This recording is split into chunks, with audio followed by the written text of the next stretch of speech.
CEOs of four technology giants of the US came under heavy scanner on Wednesday during a high profile antitrust hearing by the US Congress.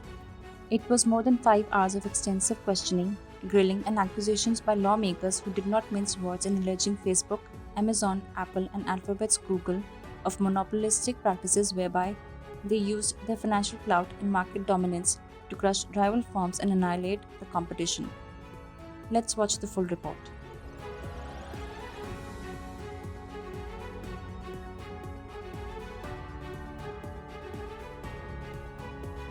In his opening statements, David Cecilin, Antitrust Subcommittee Chairman, argued that regulating most dominant players in technology is vital in the midst of the ongoing pandemic that has driven even more of American life online. He was quick to mention that these big corporates were titans in their own, might even before the pandemic and in the wake of the COVID-19, are likely to emerge even stronger with more resources to dominate markets. These companies serve as critical arteries of commerce and communications. Because these companies are so central to our modern life, their business practices and decisions have an outsized effect on our economy and our democracy. The virtual proceedings saw Sundar Pichai of Alphabet, Jeff Bezos of Amazon, Tim Cook of Apple, and Mark Zuckerberg of Facebook presented their business cases in dignified demeanors, quite contrary to the questioning committee, which did not hesitate to engage in scathing attacks on the CEOs. Policy counsel Alex Petros rightly called it a watershed moment, even as he advocated stronger antitrust laws.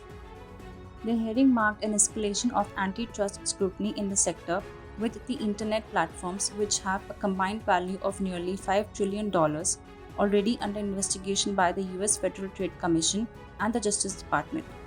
States across the country are also probing Facebook and Google. The testimony and documents produced by the panel could be used to inform those inquiries. The lawmakers uncovered several potentially critical examples of anti-competitive behavior. Jeff Bezos, in his maiden appearance before the Congress, earnestly and transparently acknowledged that Amazon may have improperly used third-party seller data to inform its own product decisions. This was a key concern over the company's approach towards competition. He was under fire by lawmakers over the company's alleged use of third-party seller data in developing its own products.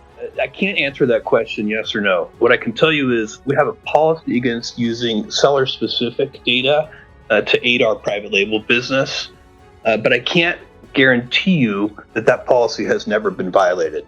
On being asked by Democrat Pramila Jayapal of Washington if Amazon ever accesses and uses seller data when making his decisions, Bezos said that while this practice has been banned by his company, he could not guarantee that this policy has never been violated. Citing anonymity of sources in the article, he assured the Congress of getting to the bottom of this concern. Facebook CEO Mark Zuckerberg was confronted about internal company emails he sent in 2012 about buying Instagram. The emails were acquired by the House Judiciary Committee as part of its antitrust investigation. In one email, Zuckerberg said Instagram could be very disruptive to Facebook. An email from Facebook's chief financial officer referenced neutralizing a potential competitor, which Zuckerberg replied was part of the motivation. Representative Jerry Nadler said the emails showed Facebook viewed Instagram as a threat and, rather than compete with it, his company bought it. Instagram both as a competitor and as a complement to our services. In response, Zuckerberg did not deny he viewed Instagram as a threat, but pointed out that the deal was approved by the Federal Trade Commission at the time. Also, he played the patriotism card while trying to sell Congress that his company is an American success story critical in winning an internet arms race against China. Zuckerberg's argument focused on the broader danger of allowing tech firms from the world's second largest economy. As Facebook competes directly with Chinese app TikTok, the indigenously American argument was put forward in Facebook's defense. Representative Mary Gay Scanlon quizzed Sundar Pichai about the acquisition of YouTube and why was it purchased over 30 times the original pitch. However, the Alphabet CEO was quick to mention that the deal was cracked before his tenure and it would be outside his purview to comment. The Alphabet head also defended Google Ads and mentioned the revenue it helped generate for small business, particularly during these stressed pandemic times where business is hard to come by. We make sure we have clear policies, we enforce them rigorously. Just in Q4 of 2019, we flagged and removed almost close to 1 million videos, potentially for concerns around child safety. So it's an area we are investing rigorously and will continue to do so. As with Amazon, data collection by Google was a concern raised by Scanlon, as she reminded Pichai of the stipulation barring companies of collecting data of children below the age of 13. While Pichai said that he adhered to these guidelines very seriously, lawmakers were not convinced. Scanlon mentioned that Google strategically lured toy makers into believing that YouTube is children's favorite video consuming platform in a bid to attract advertisements. This would surely require mobilization of data related to kids. Pichai, however, said that he was not familiar with such reports and said that his office would follow up with the committee to take this forward. The CEO of Apple was pulled up by Congresswoman Lucy K. McBath, who wanted to know if the technology giant could arbitrarily exclude apps from the App Store, as history points to the same. Cook said that there is intense competition among developers and there is always a race to include as many apps as possible for customers.